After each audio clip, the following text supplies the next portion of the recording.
ქალაქს საფუძვლად ლეგენდა უდევს და შესაფერი სახელიც ქვია. და საათები უჩინარ წუთებს ჯანსაღი გულის სიზუსტით თვლიან. რაც უნდა მოხდეს დიდი ხნის მერე, ბევრჯერ მომხდარა დიდი ხნის წინათ და ქვებზე ჩუმად გროვდება მტვერი და ჩასაფრებულ თვალივით ბრწყინავს. მაინც არავინ არ გარბის არსად, ცხოვრებას ყველა თავიდან იწყებს და თიხის დიდი თოჯინის მსგავსად ქალაქი ხელში უჭირავს სიცხეს.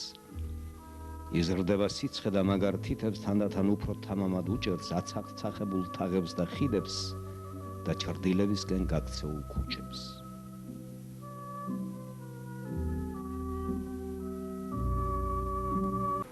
ოცდახუთი ჩრდილი, 25-ვე სხვადასხვა ფერის, ამით თითოეული განსხვავებული და საინტერესო, 25 გადაცემა.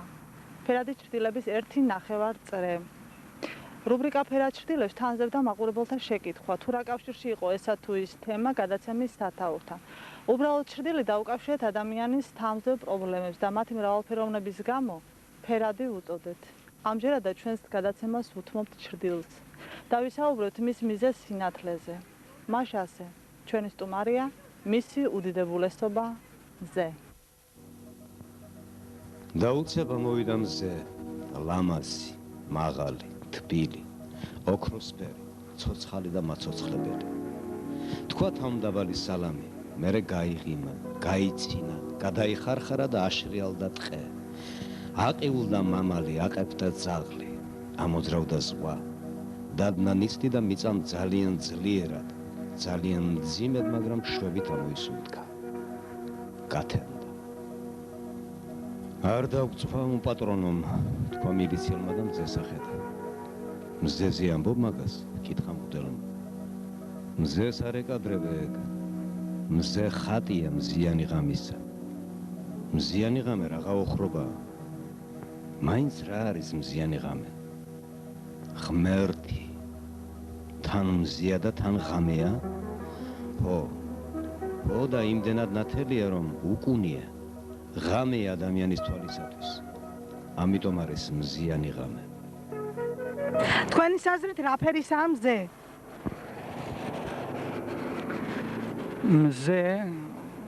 მზე ალბათ არის წითელი, მაგრამ მე სხვანაირად დავხატავთ. ჩემი ნება რო იყოს, აი სითბოს ფერი მითხარით და მე გეტყვით მზის ფერს. სითბოს ფერი უნდა კონდეს, მე ნამდვილად არ ვიცი სითბოს რა ფერი აქვს. ყვითელი ალბათ. სიოქროსფერი, ძალიან ლამაზი და სიცოცხლით სავს. არის სისფერი მგონი. სისფერი. მზე ყვითელი. ყვითელი? Оранжевый, оранжевый. ალბათ ყვითელი.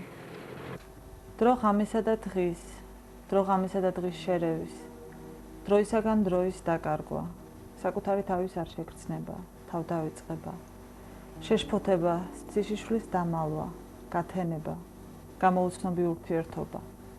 მათ ორივეს ესმის დაუშვებელი შეუვალობის, მიუხედავად იმისა, რომ ყველა მოსვლა გარდაუვალი და გაცხადებულია. დღე მაინც ცდილობს მოულოდნელობით გააოცოს ღამე.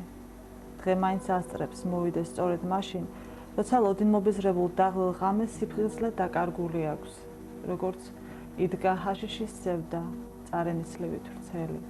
და დღე, თითქოს მალული მხეცი, უფსკრულებიდან მოდის. ეს არის დრო უცნაური გადასვლის ღამისა დღეში, როცა მოვიდა დღე, მაგრამ ჯერ კიდევ ღამეა. დღე, რომელიც გაჟღენთილია ღამი და თითქოს ცურავს მასში. ეს არის დრო, როცა გაუგებარი და არამდგრადია დღე-ღამის მონაკვეთი.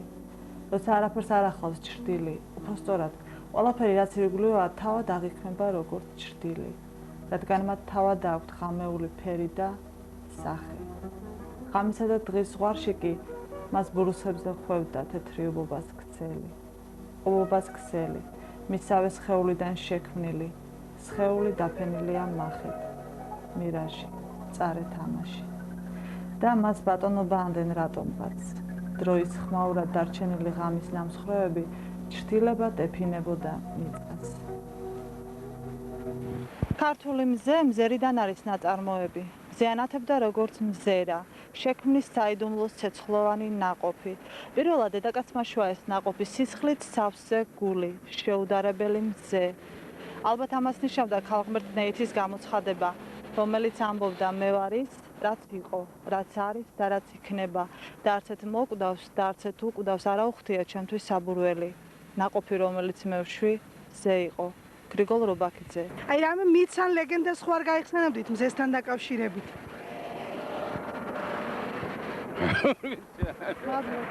ნავის ვერ იხსენე რაზა. ლეგენდა რაც მზეს უკავშირდება არსებობს. მე მგონი ეს იყო მე-3 საუკუნეში, მე-3 საუკუნის მეორე ნახევარი მე მგონი, როდესაც მზის დაბნელება მოხდა და საქართველოში მიიღენ ქრისტიანული სარწმუნოება რომ მიიღენ, ამას უკავშირდება, მაშინ ხსნიდნენ ყოველ შემთხვევაში ჩემს დროში, ჩემი სკოლის პერიოდში ასე იყო რომ მოხდა მზის დაბნელება და მეფე მირიანმაო ახსენაო ღმერთიო და განაცდა უცებ. ესთან არის დაკავშირებული. ფარაონი ეხნატონი მე-18 დინასტიიდან ტახტზე ავიდა ჩვენ წელთაღრიცხვამდე 1375 წელს. ესე იგი 3000-ზე მეტი წლის წინ. მისი მეფობა აღსანიშნავია იმ ომით, რომელიც მან გამოუცხადა ძველ ღვთისმსახურთა კასტას. მან პირველ რიგში უარყო ღმერთების ძველი კულტი და აღიარა მზე, როგორც ერთადერთი უფალი. მაგრამ ეს რეფორმები არ დამკვიდრდა ეგვიპტეში და ფარაონის სიკვდილის შემდეგ აღადგინეს ძველი კულტი. რომელი მწერალი წერს უფრო ხშირად მზეზე? მზე რა ვიცი განსაკუთრებით გალაქტიონ. ალბათ ნოდარ დუმბაძე. ნოდარ დუმბაძის მზე ყველას მირჩევნია. მზე სასწაულია დაიწყო მან დუმილის შემდეგ. მზე სასწაულია, მაგრამ შენ არ გინახავს ნამდვილი მზე. მზით დამწვარი უსაზღვრო ტრამალი.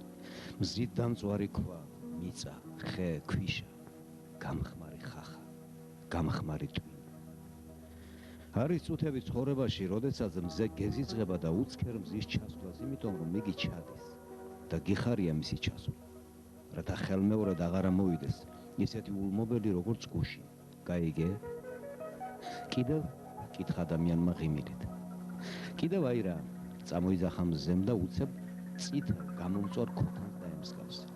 მერე დამხობილ ჭურს, სოკოს, ნემსის ყუნწს, მერე თავის თავში გაძვრა და კურდღლად იქცა. მერე მგლად და ის კურდღელი გადასანსლა. მერე სპილოდ გადაიქცა, მერე ლომად, მერე ვეფად. მერე სამეფო გვირგვინად და ბოლოს კვლავ მზედ იქცა. ახლა მე ჩავალ და ქვეყანად წყუდიადს დავტოვებ. ის წყუდიადიც მე ვარ. მე ვარ ყველაფერი.